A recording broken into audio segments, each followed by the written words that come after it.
Bon, ni amasezerano yateye ibyo nakwita polemique.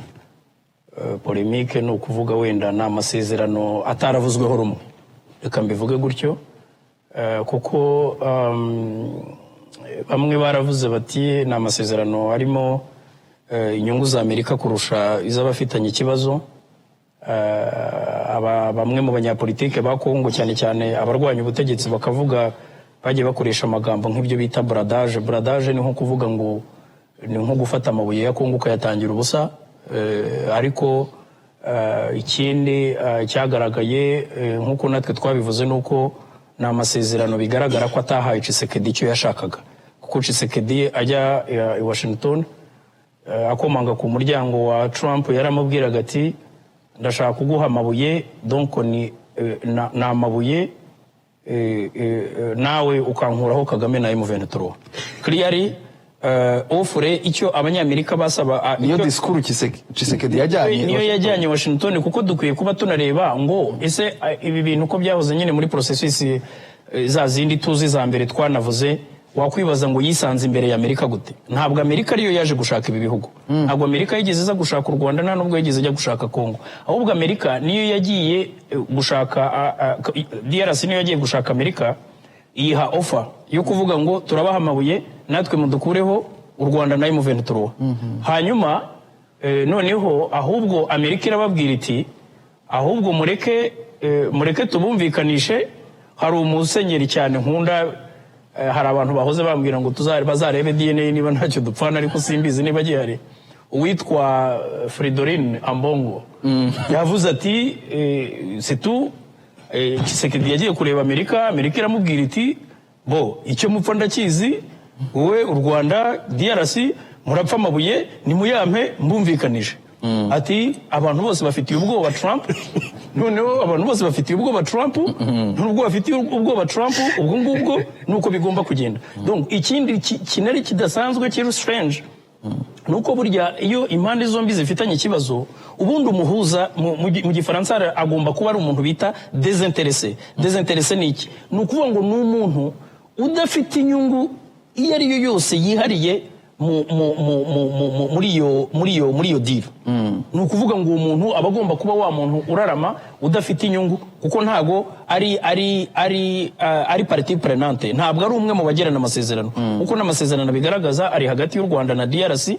Hanyuma ikindi cyavuzwe nuko amasezerano bien entendu avugwamo ibintu ureba ukabona ntibireba u Rwanda, kandi ureba ukabona ntibireba na DRC. Hanyuma n'ikindi gikomeye cyane nuko dukurikije abanyapolitike uhereye nko kuri Minisitiri w'Ububanyi n'Amahanga, Minisitiri wacu Olivier Nduhungirehe na Therese Kayikwamba, ukurikije ibyo bose batangaje mu itangazamakuru, wagira ngo ntibumva kimwe ibyo basinye. Minisitiri Nduhungirehe aravuga ati twebwe neutralisation ya FDLR ni condition sine qua non. Kurandura umutwe wa FDLR, kurandura umutwe wa FDLR ni condition, nicyo kibanziriza ko twebwe tureba niba twakuraho no mesure defensive, ingamba z'ubwirinzi. Noneho ubwo ikindi nanone nanjye nibajijeho, ariko ziriya ngamba ko zitwa defensive measures, ntabwo zitwa offensive measures. Ubundi igihugu dans la relation internationale, igihugu kibujijwe kwirinda, kibujijwe gushyiraho ingamba zo kurinda imipaka yacyo no kurinda abaturage bacyo. So icyo nacyo ni ikintu nibajije, ariko kubitangazwa mu gihe Therese Kayikwamba we avuga ko ibyo bintu bizakorwa concomitamment, ibya bindi mwita ngo simultaneously. Simultaneously ni ukuvuga ngo naribajije ntese ni ugupangura amatafari, kuko urabona amatafari ukuntu agiye ahekeranye, ushobora kuvuga uti hano hapanze amatafari 10, hano hapanze 10, urajya ukuraho rimwe nanjye nkureho rimwe, nawe ukureho rimwe nanjye nkureho rimwe. Ni ukuvuga leta ya Kongo Kayikwamba ibyo avuga, bo baravuga ngo bizakorerwa rimwe, ariko Olivier akavuga ati la neutralisation des FDLR, ni ukuvuga ngo non, la levée de nos mesures défensives est conditionnée par la neutralisation des FDLR. Donc urumva ko izo mvugo zombi zitandukanye. Ngira ngo mwumvise n'icyo umukuru w'igihugu yabivuzeho. Perezida Kagame yaravuze ati twebwe tuzubahiriza ibitureba, tuzubahiriza ibyacu, tuzubahiriza, donc ukuvuga ngo our parts tureba ariko urundi ruhande narwo nirutubahiriza ibirureba tuzakemura ikibazo uko dusanzwe dukemura ibindi bibazo. So nje ngira ngo he was clear on that ariko ikigaragara cyo nuko nta masezerano ataravuzweho rumwe ndetse nakomeje kubwira ko bamwe mu banyapolitiki bo muri Kongo bo bavuga bati ntabwo aya masezerano asobanutse. Hari n'abavuga bati yabaye negosiyirwa ihishwa, ntabwo inteko yagishijwe inama. Hari ibintu byinshi bavuga byo muri Kongo ariko bimwe usanga ari no sense. Ariko ikigaragara cyo nuko bamwe banavuga bati ni amasezerano wenda ashobora guha Tshisekedi survie, ashobora kumuha gusurvivinga akanya gato, ariko uyarebye muri rusange nta kintu yamarira abanyekongo, kuko niyo avuga ngo les minéraux ntabwo tuzi ngo quelle la valeur marchande, agaciro k'amabuye nakahe, aherereye hehe, ari mu zihe zone, ni ibiki. Ariko ubwo wenda tuzabibona muri ya akoro yindi itegerejwe hagati ya DRC na Amerika itari yingiye. Uko muri make reka tuze kubigeraho amasezerano ataravuzweho rumwe kandi akomeje guteza impaka, ndetse bamwe banavuga bati Tshisekedi yagurishije igihugu mu gihe kitazwi. Aho ni ku ruhande rwa Honorable Evode. Dr. Ndushabandi, nawe wabonye ibyanditswe n'ibinyamakuru, ibyavuzwe n'ibinyamakuru cyane cyane byo mu karere, by'umwihariko hakurya muri Repubulika Iharanira Demokarasi ya Kongo. Wowe ubisesengurute kuba hashobora kuba gushyira umukono ku masezerano mu kanya gatoya amaze ashyizweho umukono hakavugwa ibyavuzwe cyane cyane n'abanyapolitike muri Repubulika Iharanira Demokarasi ya Kongo, biratanga icyizere kingana iki kwa aya masezerano ashobora gutanga icyo yashyiriweho umukono aya Washington? Murakoze cyane Diva. Ikintu cya mbere umuntu yavuga nk'uko Honorable amaze kubivuga, icyo nabonyemo n'ikivugwa nuko amasezerano ya Washington ni kimwe mu byongereye mu by'umuntu ubushake bukomeye noneho bw'impande nyinshi zitandukanye ku nzego zitandukanye zagize ubushake bwo gutanga igisubizo kuri iki kibazo. Ibintu bitabayeho mu mateka. Urebye ukuntu byata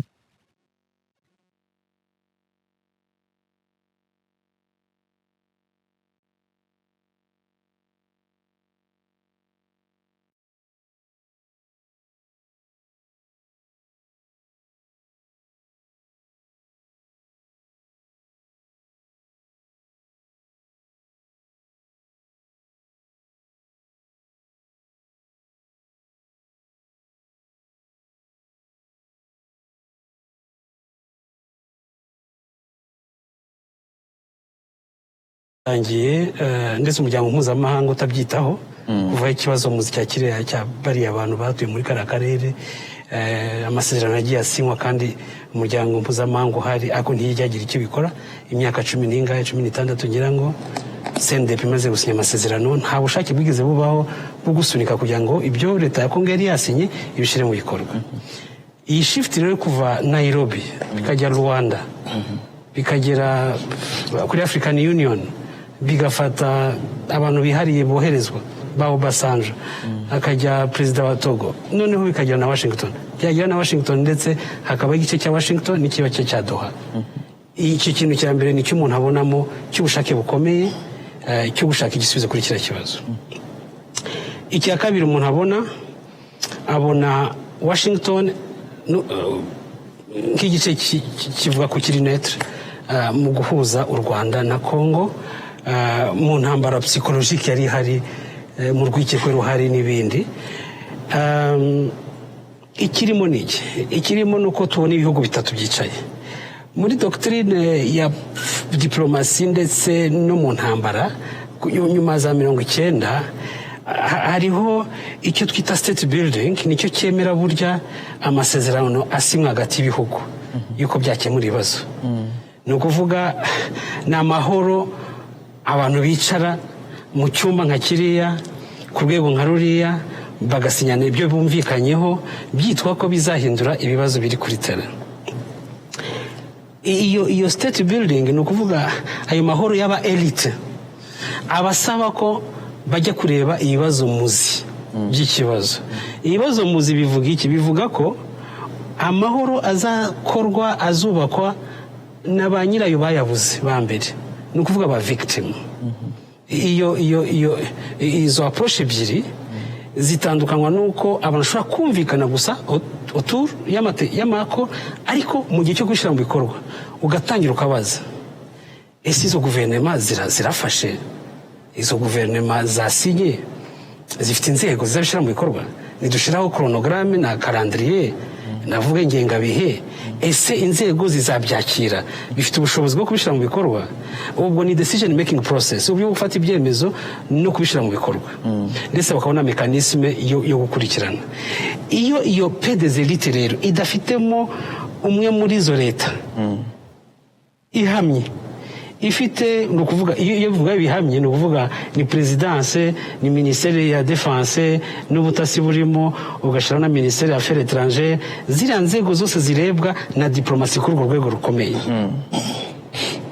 icyo iyo kidafashe za nzego eshatu zijya kureba noneho n'inyungu ziri gushakamo icyo gihe haba hariho diplomasi ari uburyo bw'intambara bundi kuko ni intambara z'inyungu ubwo Amerika bizifite u Rwanda rukaba rufite icyo rushira ku meza ndetse na Kongo ariko muri ibyo byose za leta zahuye burya hari ibyo tutabona kugira ngo ba bantu bya bihugu byicare ku meza dufate nka Kongo yaravuze ko tazahura na president wa Republika usibye mu ijuru sibyo ndetse ku Rwanda rwanze kongera kwicara ibyo byose kugira ngo bicare hari nuvuga ko hari ibintu byinshi byakozwe hagati y'ibihugu na Amerika kugira ngo bishoboke icyo gice cya mbere rero cyuzuzwa ni ruwo mwihari kuri muri ibi bintu cyuzuzwa n'ibiri Doha none igasubiza ati ntabwo ari ikibazo cya Kongo n'u Rwanda ahubwo ni ikibazo cy'abanyekongo hagati yabo kandi ibibazo muzi byonyine byakemukira mu banyekongo ubwabo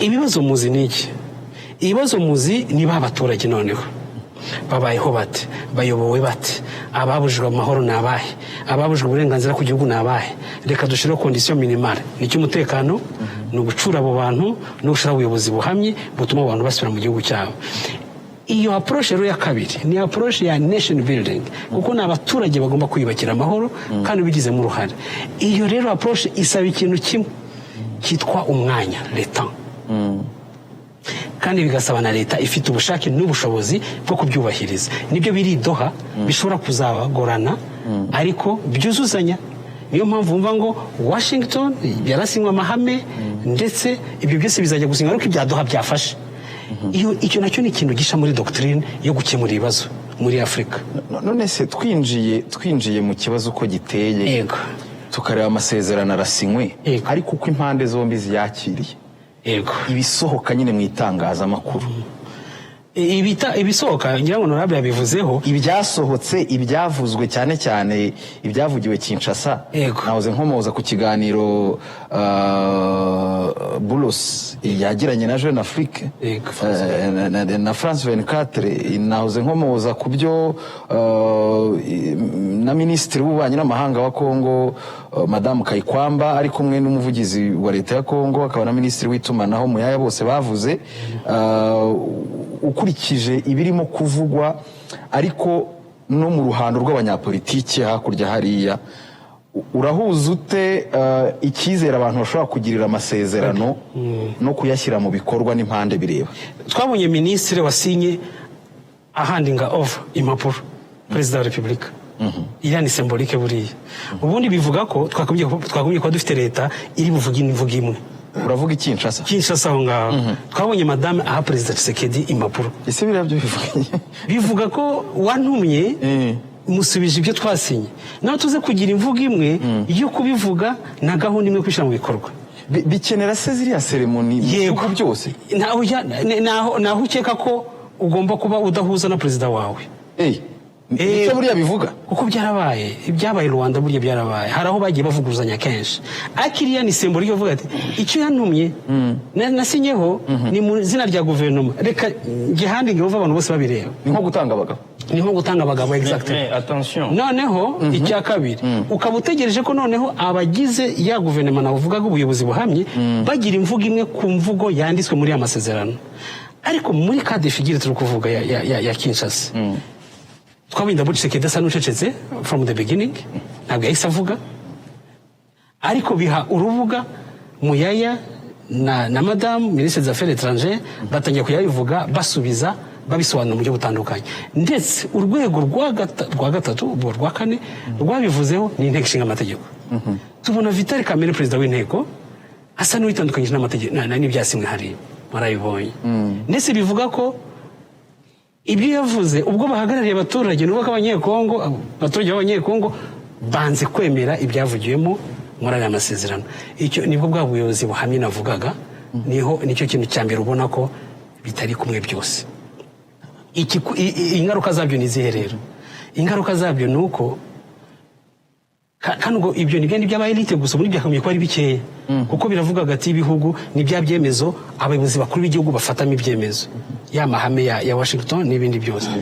Ariko nibijya kugera Doha, mwabonye ziriya ngingo zose za AFC, kuko bya Washington bizadepanda n'ibyo Doha izageraho. Mwabonye ibyo AFC M23 yasabye bijyana na forme nicyo bita za conditions zibanziriza. Conditions zibanziriza ni izihe? Banza uhagarare hariya wemye, uhagarare uvuge ngo uri kunegosiya natwe. Okay, ni question de légitimité. Cya kabiri ni ugufata abantu ukabaha manda yanditse. Mwarayibonye manda yanditse, nuko mbere abajyaga nta manda iriyo. Niyo ya conference de presse yakozwe, abantu ba M23 bakoze bagaragaza ko abantu bagiye baza Doha babazaga badafite formal mandate ya Kinshasa. Once again ni ya leta itafite ubuyobozi buhamye.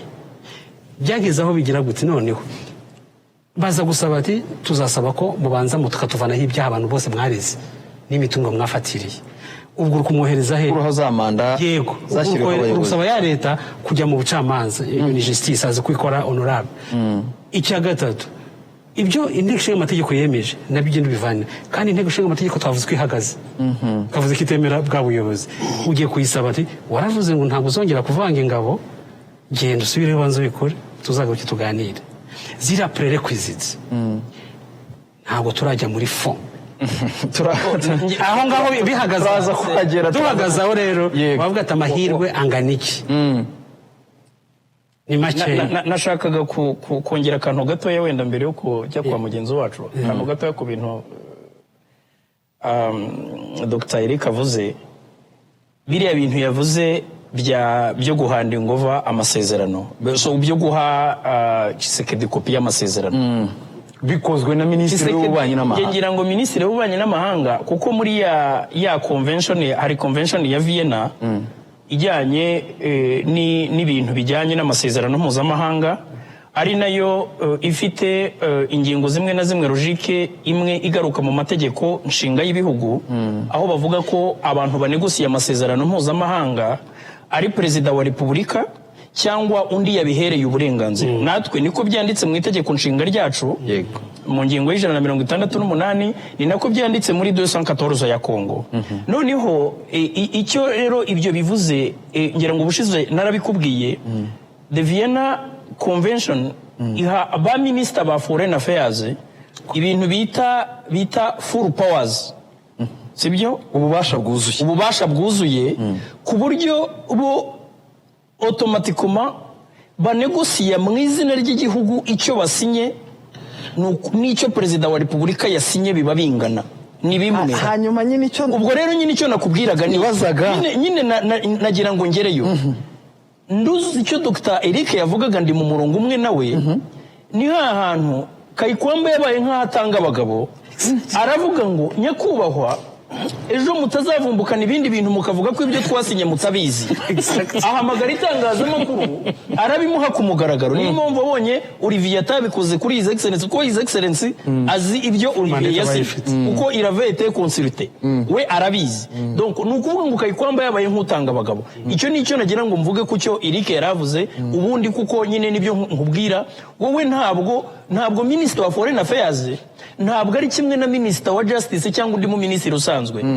Kuko we undi mu Minisitiri usanzwe buri yagiye kunegosiya bisaba ko perezida muha uburenganzira, ariko ba Minister ba Foreign Affairs ntazo izo delegation fete izo delegation de pouvoir bakenera automatiquement bazikura muri Geneva, muri Vienna Convention. Icyo ni kimwe. Hanyuma ikindi rero kubijyanye n'ibyo muri Kongo, izo polemique zo mu nteko, izo polemike zo mu nteko nazo gito nazivugaho kuri ibyo mwavugaga bya Vital Kamerhe n'ibindi justement hari débat yo kuvuga ngo ibi bintu byagombaga kuza muri parliament bo bakavuga ko bo baravuga bati amasezerano yasinyiwe i Washington yaba d'application directe gute kuko buriya amategeko legal system ya Congo kuri icyo ngicyo ni yacu hari ibyo duhuriyeho bivuga ngo amasezerano mpuzamahanga nicyo bita système juridique moniste wenda biri technique ariko ni nko kuvuga ngo amasezerano mpuzamahanga kongeraho amategeko y'igihugu bibyara ikintu kimwe ibyo bivuze iki bivuze ko amasezerano mpuzamahanga yasinywe agomba kugira ikintu kiyashyira mu bikorwa mu gihugu ibyo bita domestication akaba abaye part of internal legislation ibyo nicyo byo bivuze